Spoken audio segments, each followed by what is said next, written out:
তো আমরা প্রভুপাদের জীবনী সম্বন্ধে আলোচনা করছিলাম। আমরা গত ক্লাসে আলোচনা করেছি, ছিল প্রভুপাদ তিনি চূড়ান্ত আদেশ পেলেন তার গুরু মহারাজ ছিল ভক্তি সিদ্ধান্ত সরস্বতী ঠাকুরের কাছ থেকে, যে আদেশ প্রথম সাক্ষাতেই তিনি পেয়েছিলেন।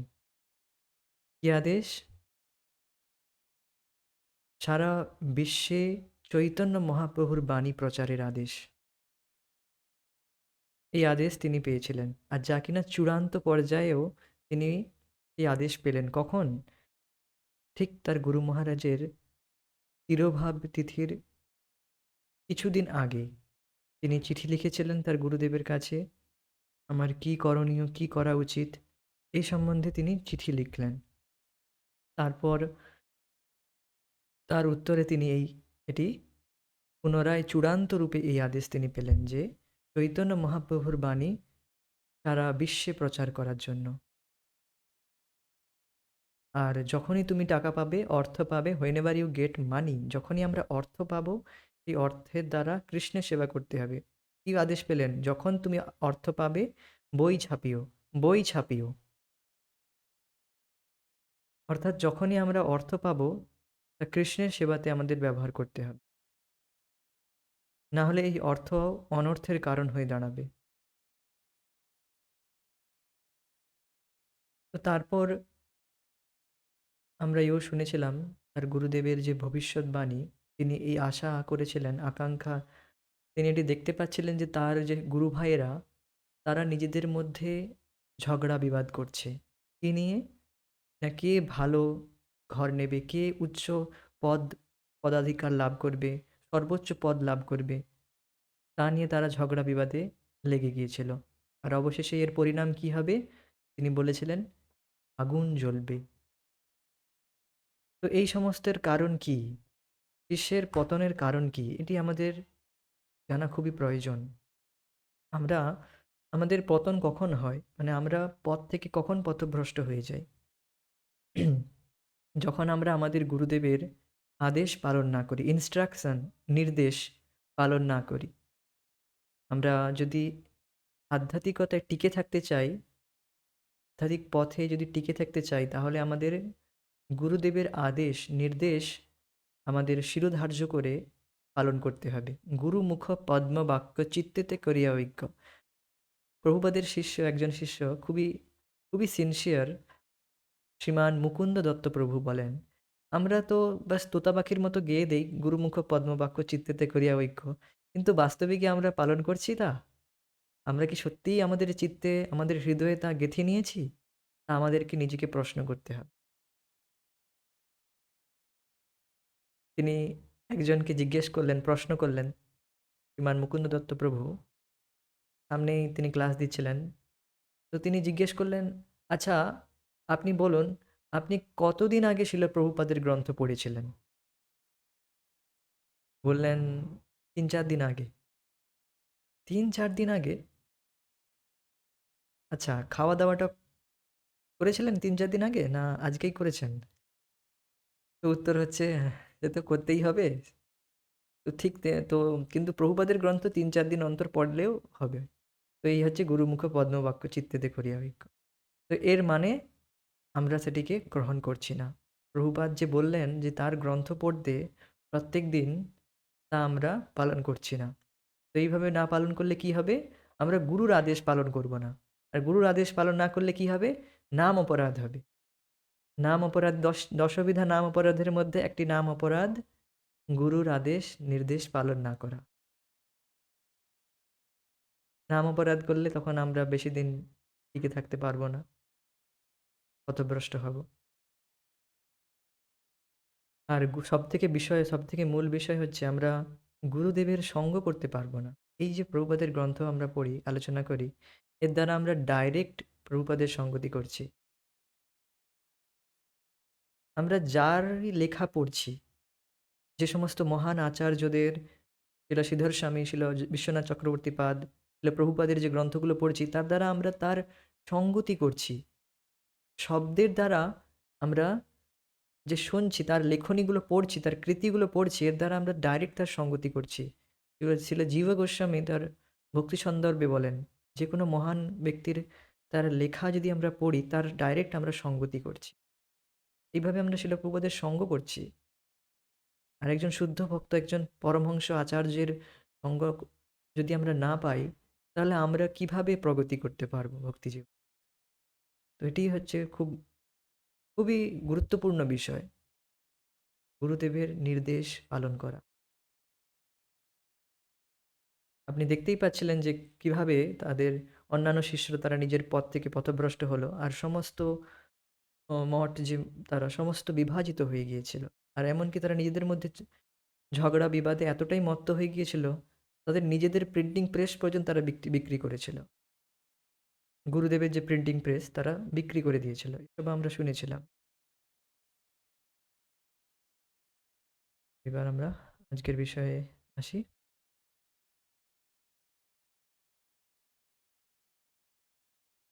তো পরমেশ্বর ভগবানের সেবা এবং পারমার্থিক উপলব্ধির ভিত্তিতেই কেবল প্রকৃত ঐক্য স্থাপন করা সম্ভব। এমনকি অভয়চরণ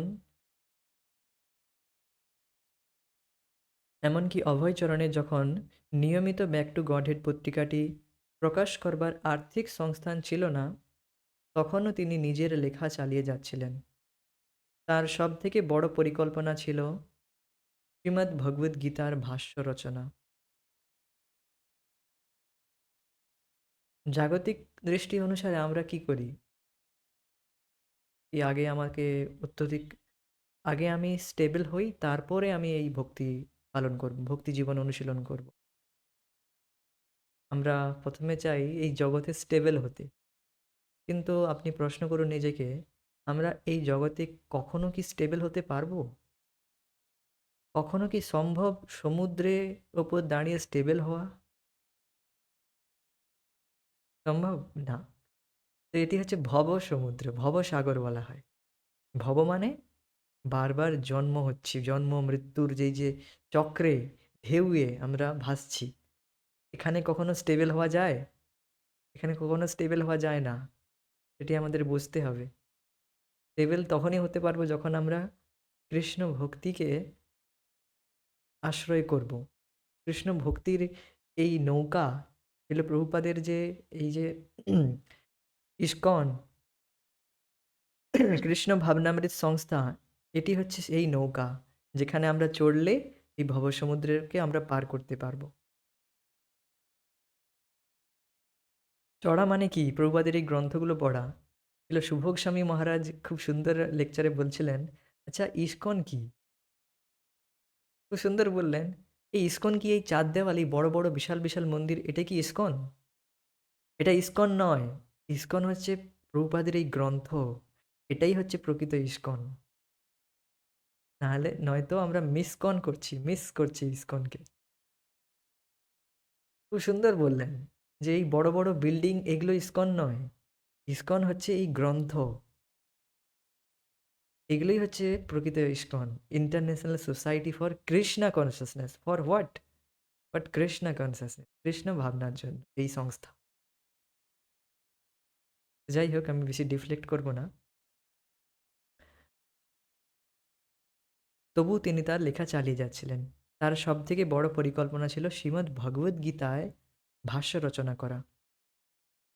এটি তার পরম আদেশ তিনি পেয়েছিলেন যে চৈতন্য মহাপ্রভুর বাণী, অর্থাৎ ভগবান কৃষ্ণই চৈতন্য মহাপ্রভু। তো ভগবদ্ গীতাকে প্রথমত তাহাকে ইংরেজি ভাষায় অনুবাদ করতে হবে। ইংরেজি ভাষায় লিখতে হবে, যার দ্বারা পুরো জগৎ পড়তে পারবে। কিন্তু তিনি চিঠিপত্রের মধ্যে চৈতন্য মহাপ্রভুর বাণী প্রচার করেছিলেন। বহু রাজনৈতিক নেতা, অফিসার, সম্মানিত পরিচিত ব্যক্তি এবং সংবাদপত্রে যাদের রচনা প্রকাশিত হচ্ছিল ও যাদের কাজকর্ম তার দৃষ্টি আকর্ষণ করেছিল, তাদের তিনি চিঠি লিখতেন। তো ভগবদ্গীতার ভাষ্য তো রচনা করছিলেন, পাশাপাশি তিনি বড় বড় নেতা, অফিসার এদেরকে চিঠি লিখছিলেন, যাতে তাদের দৃষ্টি আকর্ষণ করা যায়। দৃষ্টি আকর্ষণ মানে কি? তারা যে জীবনের মূল উদ্দেশ্য তাই জানে না। তাদের দৃষ্টি একটি অন্য। এই জাগতিক দৃষ্টিতে তারা আকর্ষিত হয়ে রয়েছে। তো যদি সমাজের নেতা, সমাজের রাজা, সে যদি ভগবত সম্বন্ধে তার যদি কোনো জ্ঞান না থাকে, তাহলে সে সমাজের সাধারণ মানুষদেরকে কিভাবে প্রভাবিত করবে? তাহলে সমাজের সাধারণ মানুষরা কিভাবে এই ভক্তি জীবন পালন করবে? রাজা রাজা পরীক্ষিত মহারাজ, রাজা যুধিষ্ঠির মহারাজ, এরা সকলে এমন রাজত্ব করেছিল যে রাজত্বে কোনো পাপ ছিল না। পাপ শূন্য রাজ্য। পরীক্ষিত মহারাজের সময় যখন কলিপুরুষ এলেন, কালো রঙের একজন ব্যক্তি এলেন, আর তিনি যখন এক এক এক ধর্মরূপী ষাঁড় তাকে মারতে যাচ্ছিল, তৎক্ষণাৎ তার তলোয়ার বের করলেন। "এই কে তুমি? কে ভাই? কেন মারতে আসছো? কি করছো তুমি?" তৎক্ষণাৎ তিনি তলোয়ার বার করলেন। তো তিনি হচ্ছেন এতটা স্ট্রিক্ট। একটি স্থানেও কলিকে জায়গা দেননি। যদিও তিনি বলেছিলেন যে, "তুমি এই ৪ টি জায়গায় থাকতে পারবে। যেখানে অবৈধ সঙ্গ হচ্ছে, যেখানে নেশা হচ্ছে, যেখানে দুধ ক্রীড়া হচ্ছে, যেখানে মাংসাহার হচ্ছে, সেখানে তুমি থাকতে পারবে।" তিনি এমন রাজ্য স্থাপন করলেন যেখানে একটি জায়গায়ও এই সমস্ত পাপ কার্য হচ্ছে না। একাধিপত্য। তো কিভাবে তিনি শাসন করেছেন ভাবেন। এই নয় যে তিনি কেবল ভারতে শাসন করছেন, পুরো পৃথিবী, ভারতবর্ষ তখন পুরো পৃথিবীতে। তো পুরো পৃথিবীতে তিনি রাজত্ব করছেন একা। আর একটি জায়গাতেও পাপের স্থান ছিল না।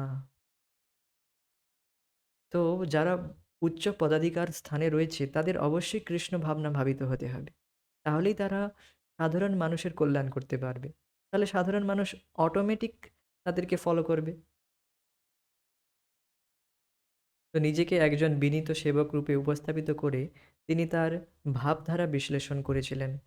কিভাবে সমস্ত সংকটের পরিপ্রেক্ষিতে কৃষ্ণ ভাবনামৃত একমাত্র সমাধান হিসেবে গৃহীত হতে পারে। কখনো কখনো তিনি সরকারি অফিসার এবং সচিবদের কাছ থেকে উত্তর পেলেও সাধারণত সকলেই তাকে উপেক্ষা করেছিল।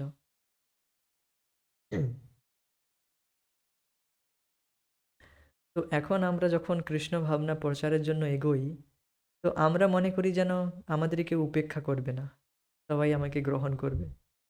We think like that. আমরা এরকম মনে করি, কিন্তু তা কখনোই মনে করা উচিত নয়। শিলা প্রভুপাদ কত স্ট্রাগল করেছেন, কত পরিশ্রম করেছেন, তবুও তিনি হতাশ হয়ে যাননি, সবসময় উৎসাহিত। অভয়চরণ মহাত্মা গান্ধীকে পারমার্থিক সেবা কার্যে সংযুক্ত করার কথা ভেবেছিলেন, কারণ জীবিতকালে তার সাহস, কঠোর সংযম এবং নৈতিক কর্তব্যের জন্য ভারতীয় জনগণের উপর তার বিপুল প্রভাব ছিল। শিলা প্রভুপাদ যখনই ব্রহ্মচর্যের উদাহরণ দিতেন, গান্ধীজির কথা বলতেন। গান্ধীজি এতটাই ভাবে কঠোর, তিনি ইন্দ্রিয় সংযম করেছিলেন। তার কিছু সময়ের, যদিও তিনি বিবাহিত ছিলেন, তারপরে তিনি ইন্দ্রিয় সংযম করেছিলেন। কিছু সময়, কিছু পিরিয়ডে তিনি যে ইন্দ্রিয় সংযম করেছিলেন, তার জন্য তার প্রভাব কতটা বিস্তারিত হয়েছে। তার কথা সকলেই মানত। তার সাহস, তার সংযম। যখন আমরা ইন্দ্রিয়কে সংযম করি, তখন আমরা ভগবত তত্ত্বজ্ঞান খুব সহজেই বুঝতে পারি। আমাদের বুদ্ধি খুব তীক্ষ্ণ হয়ে যায়। এটি ঠিক তেমন যেমন আমরা একটি পাত্রে জল বা কোনো তরল জাতীয় বস্তু সঞ্চয় করছি, সেই পাত্রে যদি ফুটো থাকে, তাহলে কি সেটি জমা হতে পারবে? না। তো তেমনি আহ, কৃষ্ণ ভাবনাকে আমরা খুব সুন্দরভাবে বুঝতে হলে, খুব অতি দ্রুত প্রগতি করতে হলে আমাদেরকে কঠোরভাবে ইন্দ্রিয় সংযম করতে হবে।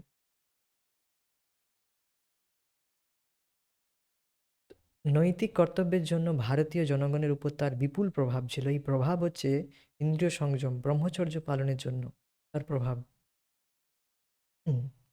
শিলা প্রভুপাদ বলেন, যে ব্যক্তি ৪ নিয়ম পালন করছে আর খুব দৃঢ়তার সাথে নাম জপ করছে, তার কথার প্রভাব পড়বেই। এমন এমন নয় সে প্রচার করবে আর কেউ তার কথা শুনবে না। তার কথার প্রভাব পড়বেই।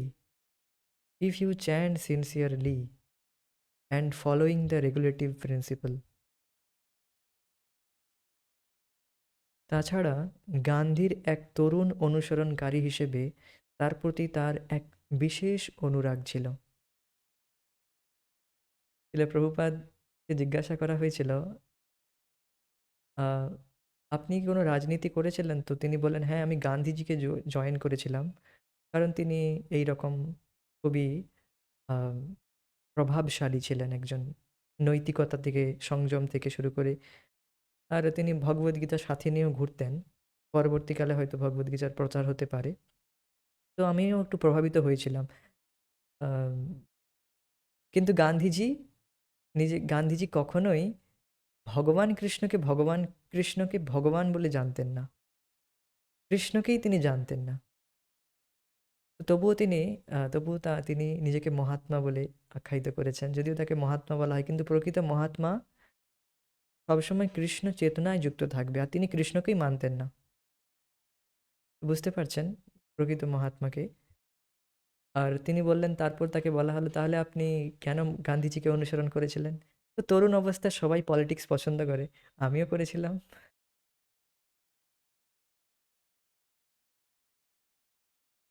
তো যদিও পরবর্তীকালে যখন আমি আমার গুরু মহারাজের সান্নিধ্য পেলাম, তখন আমি এই সমস্ত কিছু ত্যাগ করলাম। 1947 সালে 7ই ডিসেম্বর অভয়চরণ দিল্লিতে গান্ধীজিকে একটি দীর্ঘ পত্র লেখেন।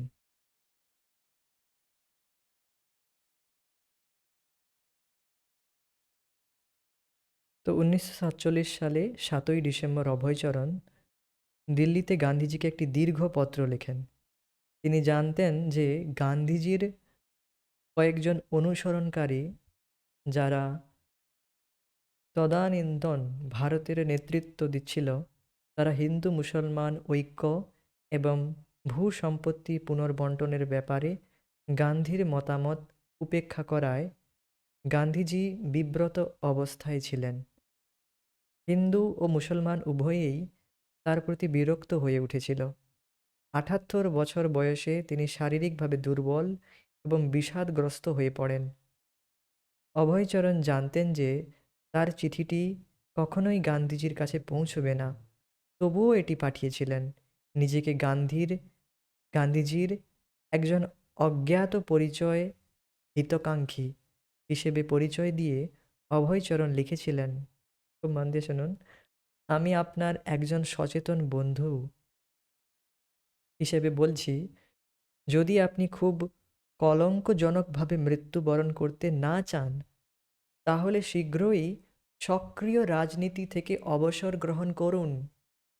গান্ধীজির সম্মান এবং খ্যাতি শ্রদ্ধা সহকারে স্বীকার করে তিনি বলেছিলেন, গান্ধীজি যতক্ষণ পর্যন্ত সক্রিয় রাজনীতি থেকে অবসর গ্রহণ না করছেন, ভগবদ্গীতার বাণী প্রচার না করছেন, ততক্ষণ সবই মায়া, সবই মায়া, আর মায়া ছাড়া আর কিছুই নয়।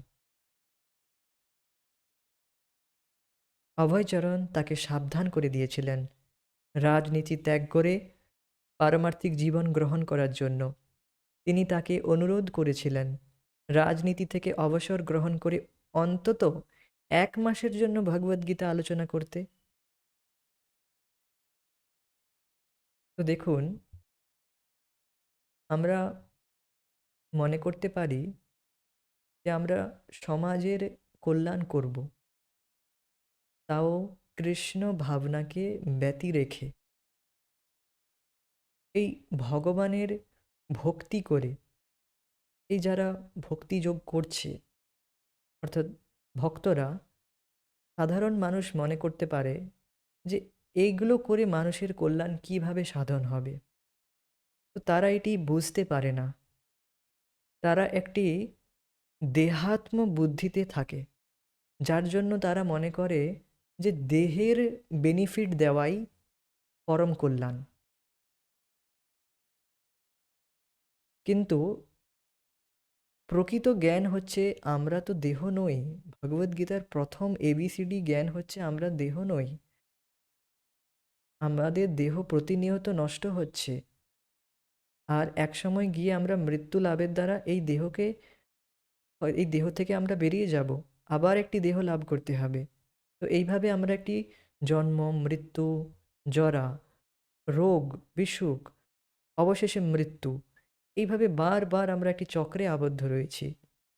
এর থেকে মুক্ত করাই প্রকৃত কল্যাণ। এটি সাধারণ মানুষ নয়, এটি যারা নিজেকে বুদ্ধিজীবী বলে মনে করে, তারা এটি বুঝতে পারে না। তারা বোঝে যে গরিব দুঃখীদের কিছু কম্বল বিতরণ করা, তাদেরকে ভোজন দেওয়া, এটিই পরম কল্যাণ করা।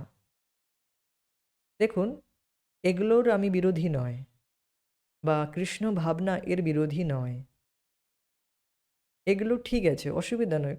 কিন্তু কেবল এগুলোই করছেন, কিন্তু আমরা দেখছি না সেই দুঃখ দুর্দশাগ্রস্ত মানুষটি, তার দুঃখ তখন কখনোই সমাপন করা সম্ভব নয়, যতক্ষণ তার প্রকৃত যে দুঃখ, আমরা সেই কেবল দুঃখী নয়, আমরাও তো এই দুঃখ যন্ত্রণা ভোগ করছি, জন্ম মৃত্যু জরা ব্যাধি। তো তার প্রকৃত কল্যাণ তখনই করা হবে যখন তাকে কৃষ্ণ ভাবনা দেওয়া হবে, যখন তাকে ভগবানের সাথে যুক্ত করা হবে, যার দ্বারা সে এই চক্র থেকে বের হতে পারবে, তার সমস্ত দুঃখের অবসান হবে। এটাই হচ্ছে প্রকৃত কল্যাণ করা। কিন্তু তথাকথিত বুদ্ধিজীবী মানুষরা তা বুঝতে পারে না। এই জন্য তারা মনে করে সমাজের স্বাধীনতা দেওয়া, সমাজের মধ্যে কিছু হসপিটাল তৈরি করা, এর দ্বারা তাদের এর দ্বারা তারা মনে করে এটি প্রকৃত কল্যাণ করা, কিন্তু তা প্রকৃত কল্যাণ করা নয়, সেটি একটি আপেক্ষিক মাত্র। তো এটি এখানে বলা হচ্ছে। এটি তিনি বোঝাচ্ছেন, যে গান্ধীজিকে বোঝাচ্ছেন যে গান্ধীজি পুরো জীবনটাই তিনি এইভাবে কৃষ্ণ ভাবনা ব্যতি রেখে, ভগবত চেতনাকে ব্যতি রেখে কেবল দেহ আত্মবুদ্ধিতেই তিনি জড়িয়ে রইলেন। অহম মমেতি, আমি এই শরীর, আমার শরীরের এই আমার দেশ, আমার দেশের কল্যাণ করাই আমার প্রকৃত উদ্দেশ্য। এইভাবে এটি হচ্ছে দেহাত্ম বুদ্ধি, এর দ্বারাই তিনি প্রভাবিত রইলেন। তো বুঝতে পারছেন, দেখুন, যতক্ষণ না আমরা কৃষ্ণ ভাবনা অনুশীলন করব, ততক্ষণ আমরা আমাদের প্রকৃত কল্যাণ হবে না। যদ্যপি গান্ধীজি এই সমস্ত নিয়ম পালন করলেন, ব্রহ্মচর্য আদি এটসেট্রা এটসেট্রা পালন করলেন, কিন্তু কৃষ্ণ ভাবনা পালন করলেন না। এই জন্য তার জীবন অসফল রইল। এই জন্য তাকে একটি খুবই ভয়ঙ্কর মৃত্যু লাভ করতে হলো। তো দেখুন, এই যে কৃষ্ণ ভাবনা অনুশীলন করা, এটি হচ্ছে কিভাবে আমরা মৃত্যুর সময় কৃষ্ণকে স্মরণ করতে পারি। ভজন করো, সাধন করো, মরতে জানলে হয়। অর্থাৎ এই যে ভজন সাধন করছি, এর উদ্দেশ্য হচ্ছে মৃত্যুর সময় কৃষ্ণ চেতনায় থাকা। কিভাবে আমরা how to face the death, কিভাবে আমরা মৃত্যুর মুখোমুখি হব। যদি আমরা কৃষ্ণ ভাবনা অনুশীলন করি, মৃত্যু ঠিক সেই বেড়ালের মতো হবে, যে বেড়াল তার ছানাকে ধরে, তার যে বাচ্চা, তাকে যেভাবে ধরে, আমাদের কাছে মৃত্যু তেমন হবে। আমাদের কাছে মৃত্যু, অর্থাৎ ভক্তদের কাছে মৃত্যু ভয়ঙ্কর নয়। আর যারা কৃষ্ণের শরণাপন্ন হয় না, তাদের কাছে সেই মৃত্যু সেই বেড়ালটির সমান, যে বেড়াল ইঁদুর ধরছে। তাকে একটি ভয়ঙ্কর মূর্তির সামনা করতে হয়, মুখোমুখি হতে হয়। তো যদিও আমরা কৃষ্ণকে অস্বীকার করতেছি, অর্থাৎ কৃষ্ণ ভাবনাকে অস্বীকার করে আমরা ভগবান কৃষ্ণকে অস্বীকার করতেছি, কিন্তু আমরা মৃত্যুকে তো অস্বীকার করতে পারবো না। মৃত্যুরূপী ভয়ঙ্কর কাল আমাদের গ্রাস করবেই। তো কৃষ্ণ ভাবনা জাগৃত করার দ্বারা কি আমরা মৃত্যু থেকে উদ্ধার পাবো? হ্যাঁ, অবশ্যই। কিন্তু আমাদের একবার এই শরীরটি ত্যাগ করতে হবে। তো সেই শরীর ত্যাগ করা পর তারা ভগবত ধামে ফিরে যায়। আর সেই শরীর ত্যাগ করাও ভয়ঙ্কর নয়।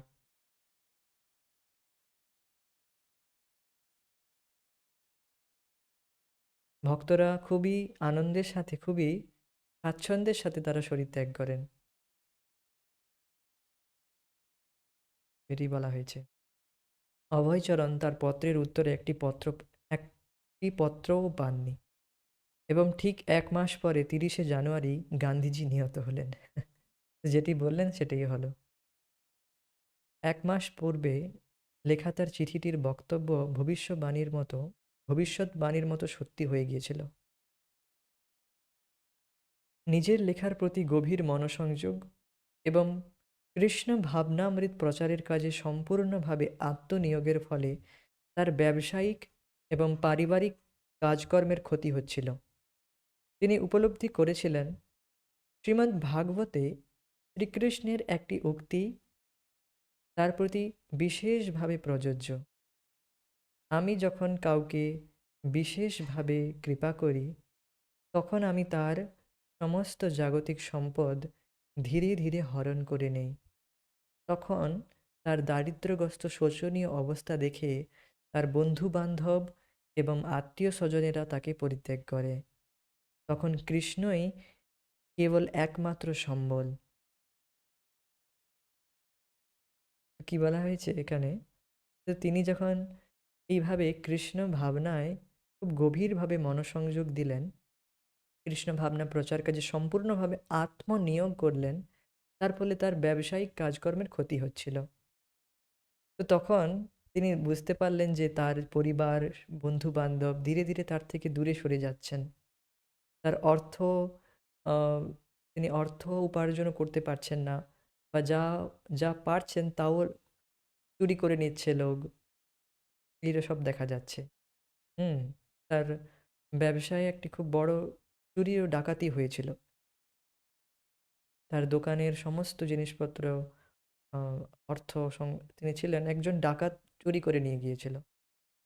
তো এই সমস্ত হওয়ার পর তিনি তখন তার মনে এই শ্লোকটি এলো শ্রীমদ্ ভাগবতমের, হরিষ্যে তদ্ধনম শনৈ।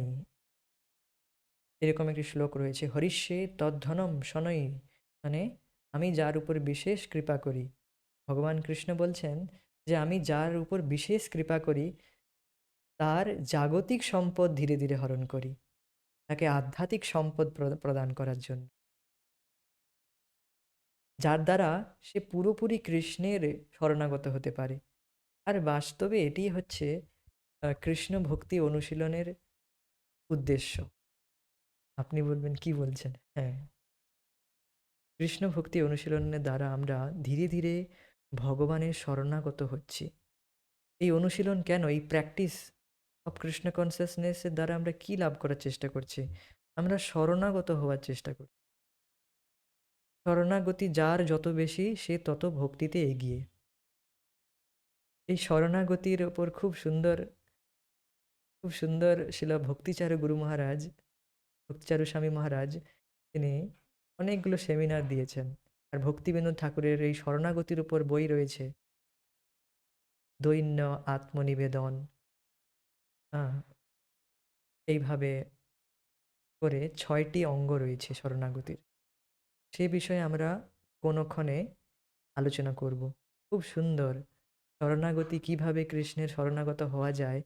ভক্তিবিনোদ ঠাকুর খুব সুন্দর গান গেয়েছেন, খুব সুন্দর একটি ছন্দে গান লিপিবদ্ধ করেছেন, সেটিকে ভক্তিচারু স্বামী মহারাজ খুব সুন্দরভাবে ব্যাখ্যা করেছেন। সেটি নিয়ে আমরা কোনক্ষণে আলোচনা করব। তো সেই শরণাগতির মূল অঙ্গ হচ্ছে দৈন্য, নম্রতা, আর দ্বিতীয়টি হচ্ছে আত্মনিবেদন। তো আত্মনিবেদন আমরা কখন করব? যখন আ একমাত্র শরণ্য ভগবান কৃষ্ণ হবেন। এই সমস্ত কোয়ালিটি, মানে এগুলোর অঙ্গ, একটি অঙ্গ। এরকম ৬টি অঙ্গ রয়েছে। এটি হচ্ছে শরণাগতির অঙ্গ। শরণাগতি যার যত বেশি সে তত ভক্তিতে এগিয়ে। তো ভগবান কৃষ্ণ, যখন আমরা কৃষ্ণ ভক্তি করি ধীরে ধীরে আমরা বুঝতে পারি যে হ্যাঁ, একমাত্র শরণ্য মানে স্মরণীয় হচ্ছেন ভগবান কৃষ্ণ। আমরা ধীরে ধীরে রিয়েলাইজ করি। আর যত আমরা রিয়েলাইজ করব তত আমরা শরণাগত হব। এটি আর্টিফিশিয়ালি সম্ভব নয়। আর্টিফিশিয়ালি মানে কৃত্রিমভাবে সম্ভব নয়। আমার এখন শরণাগতি এই স্তরে নেই যে আমি আ 24 আওয়ার কৃষ্ণ ভক্তি করব। আমাকে এটি স্বীকার করতে হবে যে হ্যাঁ, আমার এই স্তর রয়েছে, আমি এই স্তর থেকে ভক্তি করব আর সেখান থেকেই প্রগতি করব। একবারে অনেকে লাফ দিয়ে অনেকে চেষ্টা করে, কিন্তু তা সম্ভব নয়। অনেকে রয়েছে, কিছু ভক্তদের কথা আমি শুনেছি, তারা একাদশী একাদশী নয়, কার্তিক মাসের শেষ সময় 1 মাস, 1 মাস বা 2 মাসের রয়েছে, লাস্টের 64 মালা জপ করলো, তারপর 2 মালায় চলে এলো। তো আমাদের সেই শরণাগতির লেভেল এখন নেই। আমরা যদি লাফিয়ে যাওয়ার চেষ্টা করি তো আমরা মুখ থুবড়ে পড়ে যাব। তো আমাদের শরণাগতি অনুসারে আমাদের কাজ করতে হবে। আমাদের সেই অনুসারে আমাদের কাজ করতে হবে। আর সেখান থেকে আমরা প্রগতি করব। কেউ একদিনেই, আর সে করবেও না। যার শরণাগতি নেই সে এটিকে নকল করারও চেষ্টা করবে না। কারণ তার সাহসই থাকবে না। যে সমস্ত কিছু আমি ছেড়ে ছুড়ে আমি পুরোপুরি ভগবৎ শরণাপন্ন হই। যার নেই সে করবেও না। যার আছে সে করবে।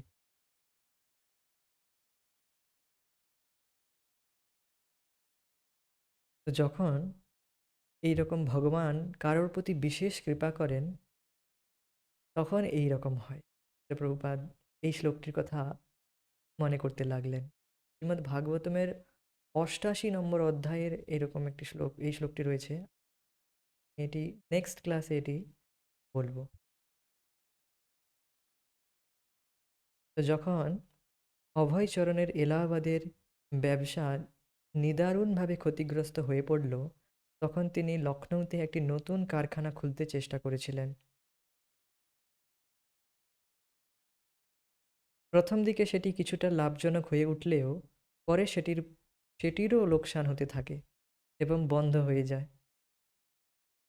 কলকাতায় থাকার সময় একটি বাড়িতে তার স্ত্রী এবং সন্তানদের নিয়ে অভয়চরণ অধিকাংশ সময় তাদের কাছ থেকে দূরে থাকতেন, কিন্তু পুনরায় এলাহাবাদে ফিরে গিয়েছিলেন। কিন্তু ঔষধ দোকানের ঔষধ বিক্রিতে তিনি ক্রমশই খুব কম সময় দিচ্ছিলেন। কৃষ্ণ ভাবনামৃত প্রসারের দিকেই তিনি বেশি আগ্রহী ছিলেন। ঝাঁসির হাসপাতালের একজন খরিদ্দার যখন গীতা মন্দিরে বক্তৃতা দেওয়ার জন্য তাকে আমন্ত্রণ করেছিলেন, তখন তিনি আনন্দের সঙ্গে সেই আমন্ত্রণ গ্রহণ করেছিলেন। তার ভাষণ আন্তরিকভাবে তার ভাষণ আন্তরিকতার সঙ্গে গৃহীত হয়েছিল। শ্রোতাদের অধিকাংশই ছিল মেডিকেল কলেজের তরুণ ছাত্র এবং বুদ্ধিজীবী, তবে তাদের সেই স্বীকৃতি ছিল সামাজিক এবং সাংস্কৃতিক। তারা তাদের বক্তৃতা স- তারা তাদের বক্তৃতা সভায় নিমন্ত্রিত অনেক বক্তার বক্তৃতা শুনতে অভ্যস্ত ছিল, কিন্তু তারা কখনো ভাবতে পারেননি যে অভয়চরণ ঝাঁসিতে একটি স্থায়ী কেন্দ্র প্রতিষ্ঠা করবেন। তিনি তিনি দূরদৃষ্টিপরায়ণ এবং উচ্চাকাঙ্ক্ষী ছিলেন। পুত্রের হাতে এলাহাবাদের কার্যভার অর্পণ করে তিনি ঝাঁসিতে একটি পারমার্থিক আন্দোলন শুরু করতে সচেষ্ট হয়েছিলেন। তার বয়স যখন 56 বছর হলো, 56, তিনি স্থির করেছিলেন যে এখন তার গুরু মহারাজের নির্দেশ সার্থক করার জন্য তাকে একান্তভাবে সচেষ্ট হতে হবে। ঝাঁসিতে তার পরিচিত একজনকে তিনি বলেছিলেন, মিস্টার মিত্র, সারা বিশ্ব একটি পারমার্থিক আন্দোলনের জন্য প্রতীক্ষা করছে। নানা প্রকার সংঘর্ষ এবং দলাদলির জন্য তার গুরুদেব তার গুরু মহারাজের প্রতিষ্ঠান গৌড়ীয় মঠ নিষ্ক্রিয় হয়ে পড়েছিল। তিনি সারা পৃথিবী জুড়ে ভক্তদের একটি আন্দোলন শুরু করতে চেষ্টা করেছিলেন। যদিও তার একজন মাত্র সহকারী ছিল, তবুও তিনি সেই প্রতিষ্ঠানটিকে ঘিরে এক বিশ্বব্যাপী পারমার্থিক সংঘর্ষ তৈরি করার স্বপ্ন দেখেছিলেন। তিনি একটি সনদ রচনা করেছিলেন এবং তার আন্দোলনকে ভক্ত সংঘ, লিগ অব ডিভোটিস হিসেবে আইন সিদ্ধ করিয়েছিলেন। কিন্তু সেই সমস্ত কার্যক্রমে ব্যস্ত থাকার সময় একদিন তিনি একটি টেলিগ্রাম পেয়েছিলেন যে এলাহাবাদে তার দোকানে চুরি হয়ে গেছে। তার ভৃত্য টাকা-পয়সা, ঔষধপত্র এবং অন্যান্য যাবতীয় যা কিছু মূল্যবান সামগ্রী সমস্ত চুরি করেছিল। এই সংবাদ পেয়ে তিনি নীরব হয়ে কেবল হাসতে লাগলেন এবং তারপর শ্রীমদ্ ভাগবতমের সেই শ্লোকটি উচ্চারণ করলেন, যার অর্থ, আমি যখন কাউকে বিশেষ কৃপা করি, তখন তার সমস্ত জাগতিক সম্পদ ধীরে ধীরে হরণ করে নেই। তখন তার দারিদ্র্যগ্রস্ত শোচনীয় অবস্থা দেখে তার বন্ধু বান্ধব আত্মীয় স্বজনরা তাকে পরিত্যাগ করে। যখন ঝাঁসির একজন বন্ধু তাকে এলাহাবাদে ফিরে যেতে বললেন, তিনি উত্তর দিয়েছিলেন, না, যা হয়েছে ভালোই হয়েছে। প্রথমে খবরটা পেয়ে আমার একটু দুঃখ হয়েছিল ঠিকই, কিন্তু এখন আমি বুঝতে পারছি যে একটি মস্ত বড় বন্ধনের আজ সমাপ্তি হলো। এখন আমার জীবন পূর্ণভাবে রাধা কৃষ্ণের সেবায় নিয়োজিত হলো।